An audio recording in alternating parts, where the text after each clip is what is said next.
പക്ഷേ യുദ്ധം വന്നു കഴിഞ്ഞാൽ ഓരോ രാജ്യങ്ങളും സാമ്പത്തികമായി തകരുന്ന ഒരു അവസ്ഥ നമ്മൾ കാണാറുണ്ട്. പ്രത്യേകിച്ച് ഇറാനൊക്കെ അത്തരത്തിൽ സാമ്പത്തികമായി തളർന്ന് തരിപ്പണമാകുന്ന ഒരവസ്ഥയാണ്. പക്ഷേ ഇസ്രായേലിനെ സംബന്ധിച്ച് അങ്ങനെ അല്ല എന്നാണ് വിവരങ്ങൾ പുറത്തു വരുന്നത്. ഇസ്രായേൽ കുതിക്കുകയാണോ ഈ യുദ്ധത്തിനിടയിൽ? അതെ അതെ, ഇസ്രായേൽ സാമ്പത്തികമായിട്ട് വളരെയാണ്. യുദ്ധം വന്നു കഴിഞ്ഞാൽ സാധാരണ എല്ലാ രാഷ്ട്രങ്ങളെയും പറ്റി നമ്മൾ പറയണത് യുദ്ധം കഴിയുമ്പോഴേക്കും അതിൻ്റെ ചിറകൊടിഞ്ഞു എന്ന് പറയും. അത്ര ദയനീയ അവസ്ഥയാവും. പക്ഷേ ഇസ്രായേലിൻ്റെ കേസ് അങ്ങനെയല്ല. ഇസ്രായേൽ എപ്പോൾ നോക്കിയാലും ആരെങ്കിലുമൊക്കെ ആയിട്ട് യുദ്ധത്തിലാണ്. കാരണം ഇസ്രായേലിനെ അവിടെ നിന്ന് തുടച്ചു മാറ്റാൻ ആഗ്രഹിക്കുന്ന പലരും ഉണ്ട്. അപ്പോൾ ഇസ്രായേലിനെതിരെ യുദ്ധം ചെയ്യുമ്പോൾ ഒറ്റയ്ക്കല്ല, പലരും കൂടിയൊക്കെയാണ് പലപ്പോഴും യുദ്ധം നടക്കാറ്. ഇപ്പോൾ 1948 എന്ന് പറഞ്ഞു കഴിഞ്ഞാൽ സറൗണ്ടിങ് പ്ലേസസിലുള്ള എല്ലാ അറേബ്യൻ കൺട്രീസും ഉണ്ടായിരുന്നു. 1967 സിക്സ് ഡേ വാർ എന്ന് പറഞ്ഞു കഴിഞ്ഞാലും അവിടുത്തെ അറേബ്യൻ കൺട്രീസ് പറ്റാവുന്നവരെല്ലാവരും മേജർ കൺട്രീസ് എല്ലാം കൂടി. 1973 യോം കിപ്പർ വാർ എന്ന് പറയുന്നതിൽ അതിലാണെങ്കിലും പലരും ഈ പറയുന്ന ഈജിപ്തും അതേപോലെ സിറിയയും ഇറാഖും എല്ലാവരും അറേബ്യൻ കൺട്രീസൊക്കെ ഈ ഇസ്രായേലിനെ തുടച്ചു മാറ്റണം എന്നുള്ള പോളിസി വെച്ചാണ് ഈ പറഞ്ഞത്. അപ്പോൾ ഇങ്ങനെയൊക്കെ യുദ്ധങ്ങൾ പലത് കഴിഞ്ഞിട്ട് ഇസ്രായേലിന് എന്ത് ഗതി എന്നുള്ളത് പലരും ചിന്തിക്കും. ഇപ്പോൾ വേണ്ട, ഈ പ്രാവശ്യം വന്നല്ലോ. ഇപ്പോൾ തന്നെ ഈ ഗാസ പ്രശ്നത്തിൽ പല രാജ്യങ്ങളും ഒരുമിച്ചാണ് അറ്റാക്ക് ചെയ്യുന്നത്. ഗാസയിൽ നിന്നും ആൾക്കാർ വന്ന് ഇവരാക്രമിച്ചു. 1200 പേരെങ്കിലും മരിച്ചിട്ടുണ്ട്. അപ്പോൾ ഗാസയുമായിട്ടുള്ള യുദ്ധം തുടങ്ങി. അപ്പോഴേക്കും ഹിസ്ബുള്ള കൂടി, അപ്പോഴേക്കും ഹൂത്തികൾ കൂടി, അപ്പോഴേക്കും ഇറാഖ് കൂടി, അപ്പോഴേക്കും സിറിയ കൂടി, അവസാനം ഏറ്റവും വലിയതാത ഇറാനും കൂടി. അപ്പോൾ ഇവരെല്ലാവരും കൂടി ഇത്രയും രാജ്യങ്ങൾ ഒരുമിച്ച് ഒരു രാജ്യത്തെ ആക്രമിക്കുന്നു, മിസൈൽസ് വിടുന്നു എന്ന് പറഞ്ഞാൽ രാജ്യത്തിൻ്റെ ഗതി എന്താകും എന്നുള്ളതാണ് ചിന്തിക്കുന്നത്. നമ്മളൊക്കെ ആലോചിച്ച് വിഷമിക്കും. അതിനിടയ്ക്ക് ഗാസയിൽ യുദ്ധം നടക്കുന്ന സമയത്ത് റാഫേൽ അടുത്തേക്ക് പോകുമ്പോൾ പറഞ്ഞു, റാഫ അതൊരു റെഡ് ലൈനാണ്, ക്രോസ് ചെയ്യാൻ പാടില്ല, അത് ക്രോസ് ചെയ്ത് കഴിഞ്ഞാൽ ഇനി ഞങ്ങൾ ആയുധങ്ങളൊന്നും തരില്ല എന്ന് അമേരിക്ക അടക്കം പറയുന്നു. ഇത് കാണുമ്പോൾ ഇതോടുകൂടി ഇസ്രായേൽ തകർന്നു പോകുമെന്നാണ് നമ്മളുടെ എല്ലാവരുടെയും സ്വാഭാവികമായിട്ട് ചിന്താഗതി. പക്ഷേ അങ്ങനെയല്ല സംഭവിക്കുന്നത്. ഇസ്രായേൽ എന്ന് പറഞ്ഞു കഴിഞ്ഞാൽ വളരെ കോൺട്രവേഴ്സ്യൽ ആൻഡ് കൺഫ്യൂസിങ് ആയിട്ടുള്ളൊരു കൺട്രിയാണ്. അവരുടെ രീതികൾ നമ്മളുടെ ഇതിൽ നിന്നും വളരെ വ്യത്യസ്തമാണ്. ഓരോ യുദ്ധം കഴിയുമ്പോഴും അവർ കൂടുതൽ പ്രോസ്പെറസ് ആകുകയാണ്. അതാണ് സംഭവിക്കുന്നത്. അവർ തകർന്നു പോകുന്നില്ല. ഇപ്പോൾ ഈ 2023 ഇപ്പോൾ ഈ ഗാസയുടെ യുദ്ധം തുടങ്ങിയത്. ഇതൊക്കെ നടക്കുന്നതിനിടയിലും ഇസ്രായേലിൻ്റെ പെർ ക്യാപിറ്റൽ ഇൻകം എന്ന് പറഞ്ഞാൽ $52,000 ആണ്. അത് യൂറോപ്യൻ സ്റ്റാൻഡേർഡ്സിൽ വരുന്ന ഒരു പെർ ക്യാപിറ്റൽ ഇൻകമാണ്. അപ്പോൾ അത് എന്ന് പറഞ്ഞു കഴിഞ്ഞാൽ ലോകത്തിലെ ലീഡിങ് കൺട്രീസിൻ്റെ പോലെയുള്ള സാമ്പത്തിക ചുറ്റുപാടാണ് ഇപ്പോൾ ഇസ്രായേലിനുള്ളത്. Despite all this wars against many countries at one stretch. എന്നാലും അവർ പുരോഗതി നേടിക്കൊണ്ടിരിക്കുകയാണ് സാമ്പത്തികമായിട്ട്. മാത്രമല്ല അവരുടെ സ്റ്റോക്ക് എക്സ്ചേഞ്ചിന് ഇപ്പോൾ ഈ വർഷം ഉണ്ടായിരിക്കുന്ന ഗ്രോത്ത് 23% ആണ്. അപ്പോൾ ജനങ്ങൾ അയ്യോ യുദ്ധം വന്നു, ഇവിടെ നമ്മുടെ ഇന്ത്യ ഇപ്പോൾ വേറൊരു രാജ്യമായിട്ട് യുദ്ധം വന്നു എന്ന് പറഞ്ഞു കഴിഞ്ഞാൽ നമ്മുടെ സ്റ്റോക്ക് എക്സ്ചേഞ്ച് ആകെ തകർന്നു. ഇന്ത്യയുടെ യുദ്ധം വേണ്ട, ഇറാഖിൽ അമേരിക്ക യുദ്ധം ചെയ്യാൻ പോകുന്നു, കുവൈറ്റിൻ്റെ പ്രശ്നം പറഞ്ഞു.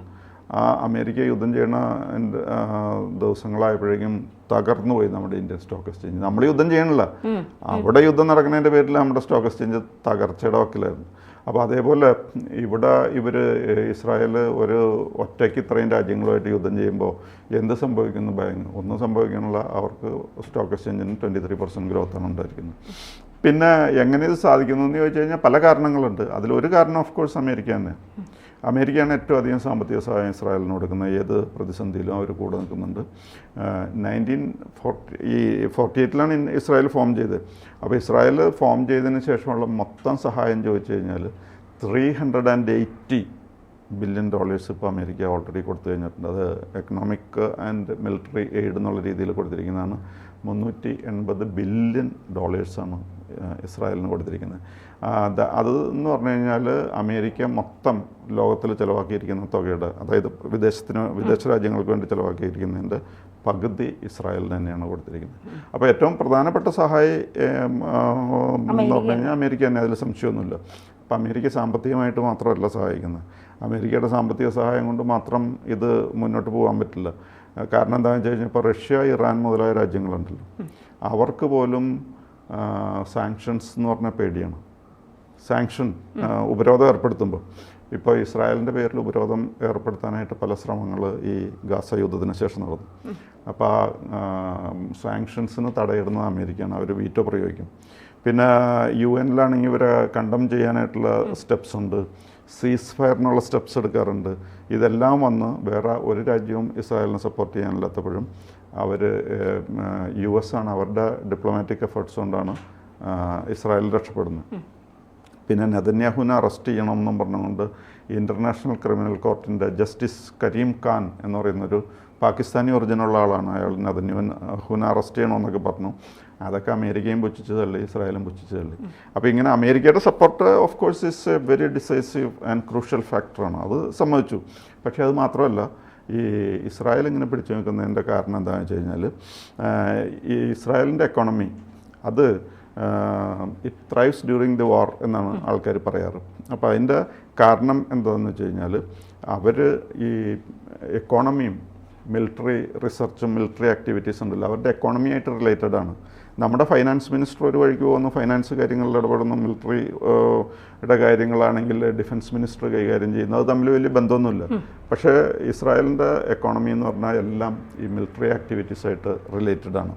അപ്പോൾ അതുകൊണ്ട് എന്ത് പറ്റുമെന്ന് പറഞ്ഞു കഴിഞ്ഞാൽ അവർക്ക് വെരി ഹൈ ടെക്നോളജി ഉണ്ട്. ടെക്നോളജിയുടെ കാര്യത്തിൽ ഹൈടെക്കിൻ്റെ കാര്യത്തിൽ അവർ ആർക്കും മാച്ച് ചെയ്യാൻ പറ്റില്ല.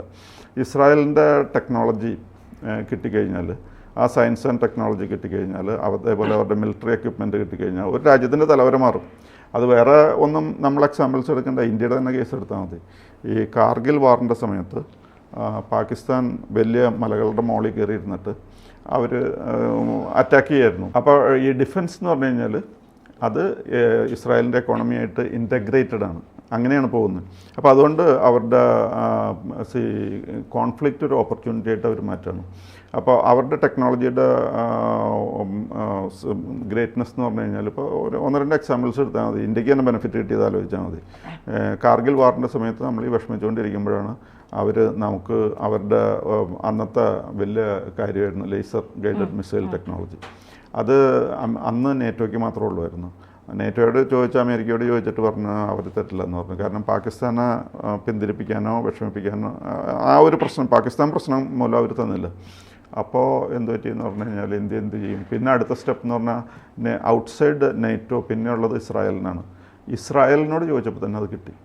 അപ്പോൾ അതുകൊണ്ട് നമുക്ക് പാകിസ്ഥാനെ ആ യുദ്ധത്തിൽ തോൽപ്പിക്കാൻ ഏറ്റവും ഡിസൈസീവായിട്ടുള്ള ഹെൽപ്ഫുള്ളായിട്ടുള്ള ഫാക്ടർ എന്ന് പറഞ്ഞു കഴിഞ്ഞാൽ ഈ ലേസർ ഗൈഡഡ് മിസൈൽ ടെക്നോളജിയാണ്. ഇപ്പോൾ എല്ലാവർക്കും ഉണ്ട്, നമുക്കുണ്ട്.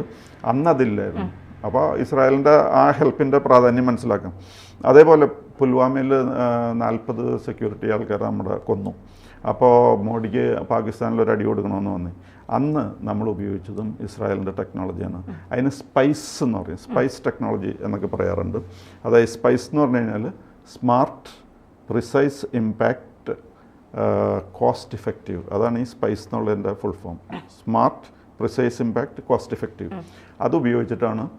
പിന്നെ നമ്മൾ അതിൻ്റെ ബട്ടൺ ഞെക്കേണ്ട കാര്യമുള്ളൂ. അത് ബാക്കിയുള്ളതൊക്കെ മിസൈൽ നോക്കിക്കോളും. കൃത്യസ്ഥലത്ത് എവിടെയാണെന്ന് വെച്ച് കഴിഞ്ഞാൽ അത് പോയി കൊണ്ടോളും. അതൊക്കെ ആ മിസൈലിൻ്റെ ഉത്തരവാദിത്തമാണ്, നമ്മുടെ ഉത്തരവാദിത്തമല്ല. അപ്പോൾ അത് ഒരു എക്സാമ്പിളാണ്. പിന്നെ ഇവർക്ക് ഇസ്രായേലിന് മനസ്സിലായി അഗ്രേറിയൻ കാര്യങ്ങൾ കൊണ്ട് മാത്രം മുന്നോട്ട് പോകാൻ പറ്റില്ലെന്ന്. അപ്പോൾ അവർ പ്രൈവറ്റൈസേഷൻ കൊണ്ടുവന്നു. അതേപോലെ ഹൈടെക് ആക്കി. അതുവഴി വെസ്റ്റേൺ ഇൻവെസ്റ്റ്മെൻറ്റ് വളരെ അധികം കൊണ്ടുവരാനായിട്ട് അവർക്ക് സാധിച്ചു. ഈ ഇൻ്റൽ, ഗൂഗിൾ മുതലായ കമ്പനികളുടെയൊക്കെ വലിയ റിസർച്ച് സെൻറ്റേഴ്സ് ഇസ്രായേലിലുണ്ട്. മാത്രമല്ല 40 ഹയസ്റ്റ് റാങ്കിങ് ഡിഫൻസ് കമ്പനികളുടെ കണക്കെടുത്ത് കഴിഞ്ഞാൽ അതിൽ 3-4 എണ്ണമെങ്കിലും ഇസ്രായേലിൽ തന്നെയാണ്. അതാണ് അവരുടെ ഓരോ മാർഗ്ഗങ്ങൾ. അപ്പോൾ ചുരുക്കത്തിൽ പറഞ്ഞു കഴിഞ്ഞാൽ അവർക്കിപ്പോൾ ഈ റിസർച്ച് എന്ന് പറഞ്ഞാൽ എക്സിസ്റ്റൻസിൻ്റെ മാത്രം പ്രശ്നമല്ല, ഈ എക്കോണമിയുടെ മാത്രം പ്രശ്നമല്ല, അവർക്ക് എക്സിസ്റ്റൻസിൻ്റെയും കൂടി പ്രശ്നമാണ്. ഇത് ഈ ടെക്നോളജി ഉണ്ടെങ്കിലേ അവർക്ക് എക്സിസ്റ്റ് ചെയ്യാൻ പറ്റുള്ളൂ. അപ്പോൾ അതുവഴി ശാസ്ത്രം വളരെയധികം അവിടെ പുരോഗമിച്ചു. അതുവഴി ഈ ശാസ്ത്രം തന്നെ മറ്റ് ആവശ്യങ്ങൾക്ക് ഉപയോഗിക്കാൻ കഴിഞ്ഞു ഇസ്രായേലിന്. അതാണ് അവരുടെ വിജയത്തിൻ്റെ രഹസ്യം. നമ്മളൊക്കെ മിലിറ്ററി ഒരു വിങ് വേറെ, ഫൈനാൻസ് ഒരു സെക്ഷൻ വേറെ, അങ്ങനെയല്ല. അവരുടെ മിലിറ്ററിയുടെ ടെക്നോളജിയും അതേപോലെ തന്നെ എക്കോണമിയായിട്ട് ഇൻ്റഗ്രേറ്റഡ് ആണ്. ആ രീതിയിലാണ് അവർ പോകുന്നത്. പിന്നെ റഷ്യയിൽ നിന്നും 10 ലക്ഷം റഷ്യൻസ് ഇസ്രായേലിലേക്ക് വന്നിരുന്നു. ഇസ്രായേലി സിറ്റിസൺസായിട്ട് ജൂതന്മാർ വന്നിരുന്നു. എല്ലാവരും കൂടി നല്ല രീതിയിൽ ഇപ്പോൾ ഇന്നൊവേഷൻ, അതേപോലെ സ്കിൽസ്, ഓൺട്രപ്രണർഷിപ്പ് എല്ലാം കൂടി കമ്പൈൻ ചെയ്തിട്ട് ടെക്നോളജിയുടെ ഒരു കളിയാണ് ഇസ്രായേലിൽ നടക്കുന്നത്. അപ്പോൾ എത്ര യുദ്ധം നടന്നു കഴിഞ്ഞാലും എന്ത് സംഭവിച്ചാലും അവർക്ക് ഇതൊന്നും പ്രശ്നമൊന്നുമല്ല. ഇപ്പോൾ ഓഫ് കോഴ്സ് യുദ്ധം മൂലം ഇപ്പോൾ ഗാസ, ലബനോൺ, ഇറാനൊക്കെ ആയിട്ട് ഒരേ സമയം യുദ്ധം ചെയ്യുമ്പോൾ GDP പണ്ട് 4.6% മിലിറ്ററിക്ക് ഉപയോഗിച്ചിരുന്നത്. ഈ യുദ്ധം തുടങ്ങിയതിന് ശേഷം അത് 10% ആയി. അങ്ങനെ ചിലവ് കൂടിയിട്ടുണ്ട്, അതൊക്കെ ശരിയാണ്. പക്ഷേ ഇതെന്തുണ്ടായാലും അവിടെ ഒരു അൺറിട്ടേൺ കോൺട്രാക്റ്റ് ഉണ്ട്. ഈ യുദ്ധം ഉണ്ടാകുമ്പോൾ വരുന്ന ചിലവ് അതൊരു പ്രശ്നമല്ല. അതിനെപ്പറ്റി ആരും കംപ്ലയിൻറ്റ് ചെയ്യില്ല, അവരത് കൊടുക്കും. അങ്ങനെയാണ് ഇപ്പോൾ അവർ പുരോഗതിയിലേക്ക് തന്നെയാണ് പോകുന്നത്. അവർക്കൊരു പ്രശ്നമില്ല.